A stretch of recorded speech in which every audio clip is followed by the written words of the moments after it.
दोस्तों नमस्कार। आने वाले 2 दिन बेहद हंगामेदार होने जा रहे हैं। बेंगलोर में कांग्रेस की मेजबानी में विपक्ष एकजुट होने जा रहा है। 24 राजनीतिक दलों को आमंत्रण भेजा गया है। आज ही कांग्रेस पार्टी और केजरीवाल में समझौता हो गया है। केजरीवाल भी उस बैठक में पहुंचेंगे। तो दूसरी तरफ नरेंद्र मोदी, जिन्होंने लंबे समय से एनडीए को भुला दिया था, जब उन्होंने 2019 में 303 सीटें जीती और अपनी ब्रांडिंग के बलबूते वो ये कह चुके थे कि एक अकेला मोदी सब पर भारी है।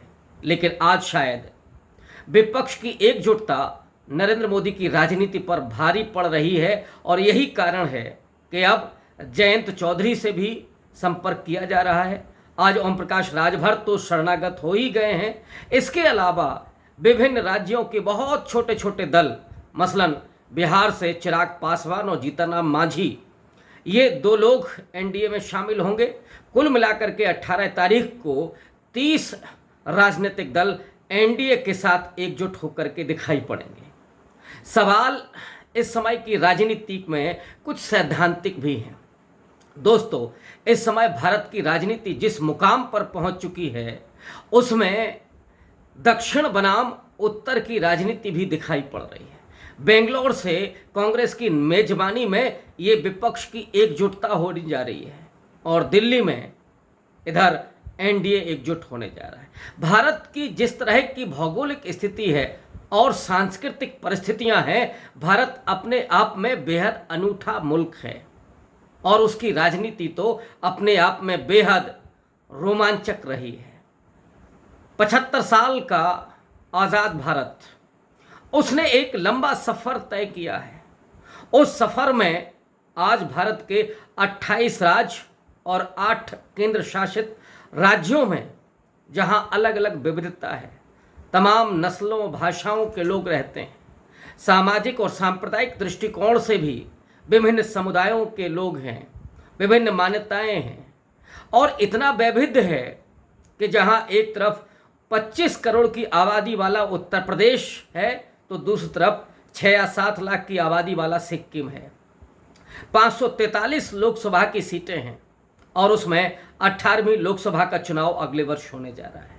ऐसे में सवाल ये है कि ये चुनाव किस आधार पर लड़ा जाएगा? क्या नरेंद्र मोदी के चेहरे पर होगा? और जब ये चेहरा आगे होगा तो ऑब्वियस है कि विपक्ष की तरफ से भी ये पूछा जाएगा कि विपक्ष का नेता कौन, यानी मोदी के सामने कौन, विपक्ष का प्रधानमंत्री पद का प्रत्याशी कौन या विपक्ष का नेता कौन। इस समय अगर विपक्ष एकजुट हो रहा है तो उसके अपनी अपनी अलग अलग धाराएं भी हैं, अलग वैचारिकी भी है, लेकिन संवैधानिक दृष्टिकोण से धर्मनिरपेक्षता, सामाजिक न्याय और संविधान की मूल भावना के अनुरूप जो राजनीतिक दल हैं, वे यूपीए के साथ, या यूपीए अभी कहना जल्दबाजी है, एक नए गठबंधन के साथ वो सामने उभर करके आ रहे हैं। क्योंकि उसमें शिवसेना भी है जो कभी एनडीए का हिस्सा थी, उसमें नीतीश कुमार भी हैं जो कभी एनडीए के हिस्सा थे। आज वे वहाँ नहीं हैं, इधर हैं, इसलिए मैं अभी यूपीए कहने की जल्दबाजी नहीं कर रहा हूँ। दोस्तों, क्या विपक्ष नरेंद्र मोदी को मात दे पाएगा? नरेंद्र मोदी फिर उसी लाइन पर आ चुके हैं जब वो पार्लियामेंट में कहते हैं कि एक अकेला सब पर भारी है। गोदी मीडिया तो उनके चरणों में बैठ करके उनकी जो चरण वंदना करता है और पूरे दुनिया का विश्व गुरु बना करके पेश करता है, तो ऐसा लगता है कि इस देश में नरेंद्र मोदी के अलावा कोई नहीं है। लेकिन क्या नरेंद्र मोदी के सामने कोई शख्सियत आएगी? क्या किसी व्यक्ति विशेष के आधार पर चुनाव लड़ा जाएगा? मुझे लगता है कि विपक्ष चुनाव तक किसी एक व्यक्ति या किसी एक चेहरे को लेकर के चुनाव मैदान में नहीं जाएगा। हाँ, ये जरूर है कि विपक्ष के नैरेटिव में कोई एक व्यक्ति है जो इस समय सबसे बड़ी महत्वपूर्ण भूमिका अदा कर रहा है और उसका नाम है राहुल गांधी। मैं थोड़ा अतिशयोक्तिपूर्ण भाषा में ही ये कह सकता हूँ कि आज विपक्ष की अगर चुनाव जिताने की कोई गारंटी है तो वो राहुल गांधी है। एक बड़ी मशहूर फिल्म का डायलॉग है कि फिल्में 3 वजह से चलती हैं, एंटरटेनमेंट, एंटरटेनमेंट, एंटरटेनमेंट। आज मैं ये कह सकता हूँ कि विपक्ष का जो नैरेटिव है और विपक्ष की अगर जीत की कोई गारंटी हो सकता है तो वो RRR यानी राहुल गांधी, राहुल गांधी और राहुल गांधी। मैं ये तो कतई नहीं कह रहा हूँ कि वो प्रधानमंत्री पद का चेहरा होंगे, लेकिन इसमें कोई दो राय नहीं है कि जिस तरह से वो सड़कें नाप रहे हैं, जिस तरह से वो लोगों के बीच में जा रहे हैं, किसानों के बीच में, मजदूरों के बीच में, परीक्षार्थियों के बीच में, बच्चों के बीच में और किसानों के बीच में, मैकेनिकों के बीच में, उससे उन्होंने इस देश की बयार को बदल दिया है। वो ट्रक ड्राइवरों के साथ बैठ कर के रात में यात्रा भी कर रहे हैं, वो मोटरसाइकिल भी ठीक कर रहे हैं, वो धान भी रोप रहे हैं, वो किसी बच्चे का कॉलर भी ठीक कर रहे हैं। वो राहुल गांधी जो राजनीति में आज बिल्कुल अनूठे हैं, जो किसानों के भी गले लगते हैं, जो बच्चों का भी दामन पकड़ते हैं, कंधे पर बिठाते हैं, बुजुर्गों को सहारा देते हैं, एक ऐसा व्यक्ति जो अपरिचित सा हो चला था राजनीति में। क्या नरेंद्र मोदी अपनी इन छवियों के साथ कभी दिखाई पड़े हैं? वो हर 2 घंटे के बाद दिखाई पड़ते हैं तो एक नई पोशाक के साथ, और वो धवल, उज्जवल और बिल्कुल लकदक उस पोशाक के साथ, कहीं यात्रा करते हुए 8,000 करोड़ के हवाई जहाज में, कहीं पूरे लाव लश्कर के साथ 8 करोड़ की गाड़ियों में के काफिले के साथ। उन नरेंद्र मोदी के सामने राहुल गांधी बेहद सहज, सरल और साधारण इंसान की तरह है। और वो व्यक्ति जिसने अपने परिवार के 2 लोगों को खोया है, दादी इंदिरा गांधी को और पिता राजीव गांधी को, बावजूद इसके पूरे निडरता के साथ इस देश में सौहार्द, प्रेम का संदेश देते हुए एकजुटता, और ये एकजुटता विपक्ष के साथ से ज़्यादा लोगों के साथ, वो उन कहानियों के साथ भी जुड़ रहे हैं जो इस देश के तकदीर को और इस देश की तस्वीर को बदलने का मादा रखते हैं। लेकिन दोस्तों, ये जो बेंगलोर में होने जा रहा है और उसके बरक्स जो दिल्ली में होने जा रहा है, उसके जरा सूरत हाल को देखिए और उसका जरा विश्लेषण कीजिए। सवाल ये भी है कि इतनी विविधताओं वाला देश जो MK स्टालिन आरोप लगाते रहे हैं, या दक्षिण के और जो स्टेट्स आरोप लगाते रहे हैं कि उसमें संघवाद को लेकर के ये चीज़ें थोड़ा डिस्टर्ब कर रही हैं, नरेंद्र मोदी इस देश में जो स्टेट्स की अपनी स्वायत्तता है उसको कमज़ोर कर रहे हैं। इसमें वो RSS वाला संघवाद चल रहा है, वो यूनियन स्टेट्स वाला संघवाद नहीं चल रहा है। और अगर आप सरकारों का ढांचा देखें अब तक की सरकारों का, तो भी आपको एक फर्क लगेगा। भारत के पहले प्रधानमंत्री जवाहरलाल नेहरू ने इस बात का ख्याल रखा था कि अगर प्रधानमंत्री उत्तर भारत से हो तो और महत्वपूर्ण पदों पर दक्षिण भारत, पूर्व से या नॉर्थ ईस्ट से बड़े पदों पर नियुक्तियां हों। मसलन वो पहली दफ़ा राष्ट्रपति ही चाहते थे कि वो दक्षिण भारत से हो। S राधाकृष्णन को वो राष्ट्रपति बनाना चाहते थे, लेकिन दबाव के चलते राजेंद्र प्रसाद भारत के राष्ट्रपति बने तो उपराष्ट्रपति राधाकृष्णन को बनाया गया। इतना ही नहीं, उस समय लोकसभा अध्यक्ष के रूप में पुरुषोत्तम मावलंकर गुजरात से आते थे।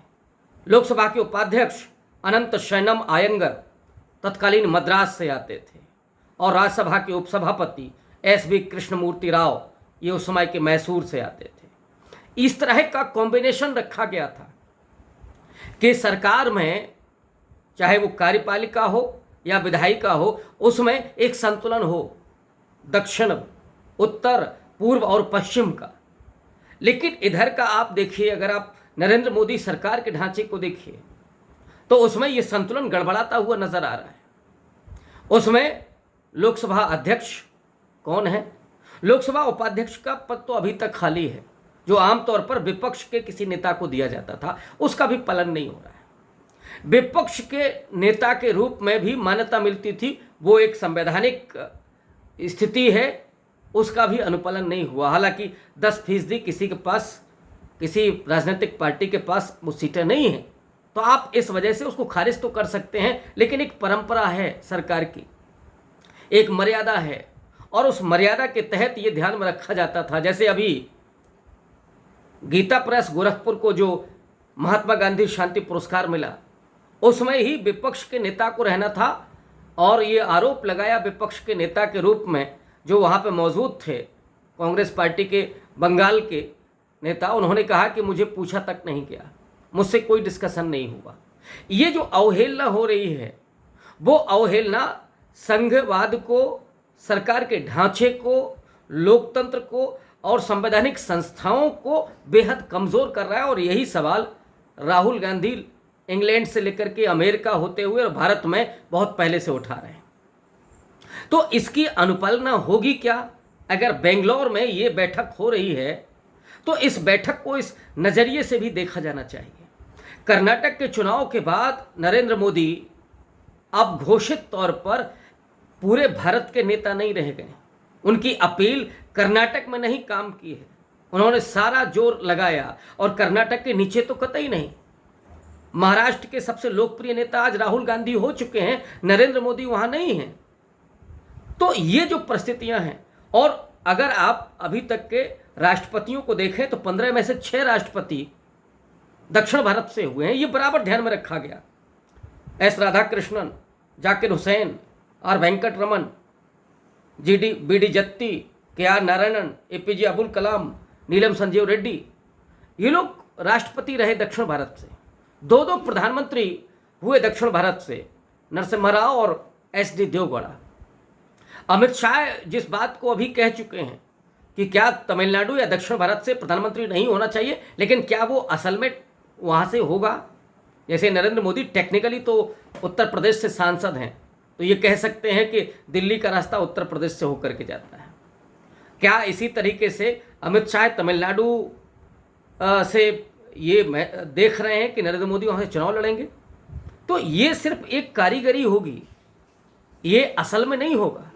लेकिन असल में जो चीज़ें होती थीं 14वीं और 15वीं लोकसभा तक, बराबर ध्यान में रखा जाता था कि अगर प्रधानमंत्री उत्तर भारत से है तो कम से कम राष्ट्रपति बंगाल से हो, उड़ीसा से हो, माने पूर्व से हो, या साउथ से हो।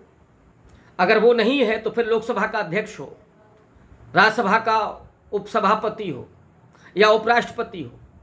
इस समय राष्ट्रपति उड़ीसा से हैं, माने पूर्व से हैं, और आपके उपराष्ट्रपति राजस्थान से, लोकसभा अध्यक्ष राजस्थान से, प्रधानमंत्री उत्तर प्रदेश से।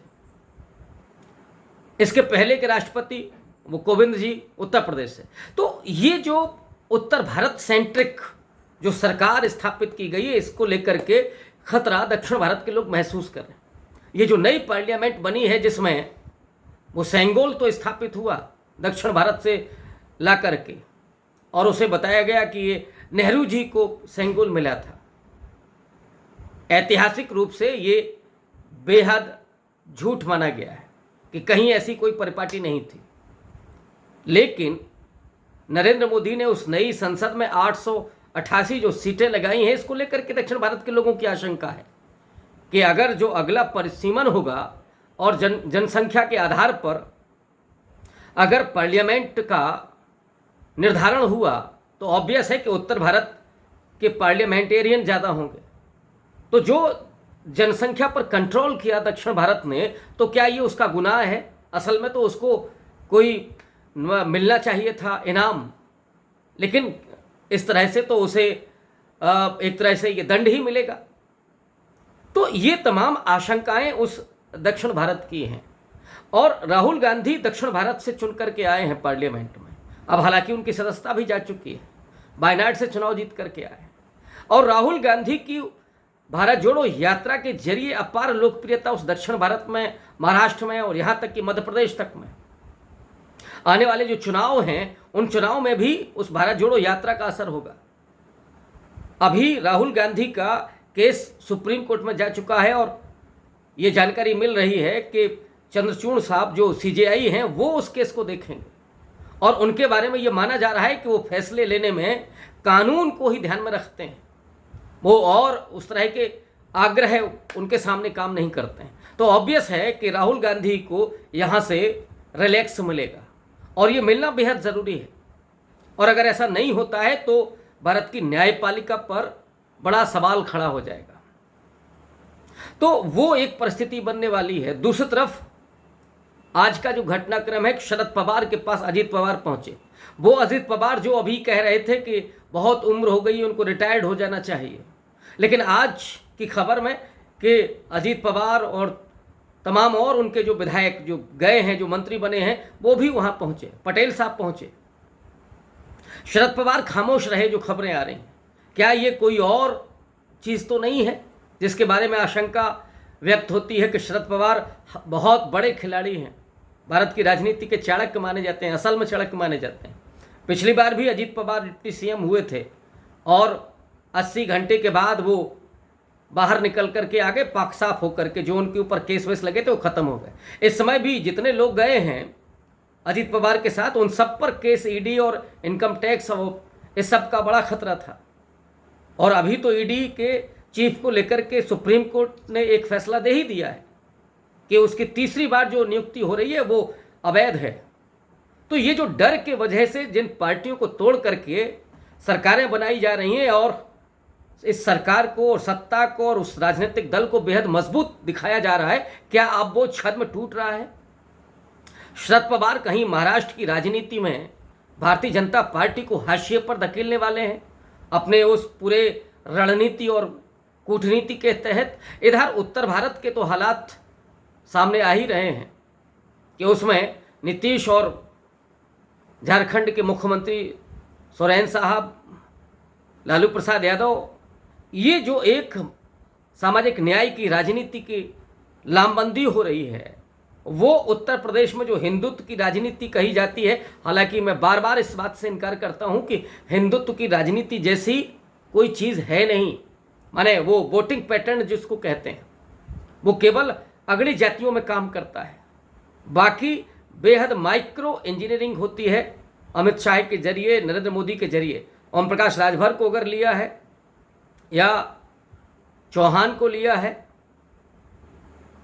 फागू चौहान तो उनके पहले से ही राज्यपाल हैं, वो अभी और तमाम जातियों को, अब बिहार में जहाँ मुसहर जाति के जीतनराम मांझी जी हैं, चिराग पासवान जी हैं, कुशवाहा जी हैं, इन तमाम जातियों का जो गठजोड़ किया जा रहा है भारतीय जनता पार्टी के द्वारा, वो इस बात को तो साबित कर ही रहा है कि हिंदुत्व नाम की कोई जीत का जो पैटर्न है वो एक तरह का छद्म है और उसे केवल विपक्ष को धोखा देने के लिए रखा जाता है। इस देश में एक माहौल गर्म करने के लिए रखा जाता है।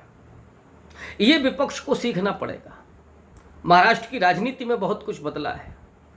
दक्षिण भारत में से तो अब वहाँ दरवाजे बंद ही हो चुके हैं। उत्तर भारत में स्थितियां बिगड़ रही हैं और राहुल गांधी के बारे में जो मैं कह रहा था कि राहुल गांधी एक काउंटर नैरेटिव बनाने में बेहद कामयाब नजर आ रहे हैं। आज आप उनकी लोकप्रियता देखिए, नरेंद्र मोदी की लोकप्रियता घट रही है और राहुल गांधी की लोकप्रियता बढ़ रही है। जो उनका एक मिलनसार व्यक्तित्व है, आज हर जवान पर राहुल गांधी है। बहुत कम वो लोग रह गए हैं जो भक्त हैं, जो आज भी राहुल गांधी को अपशब्द बोलते हैं।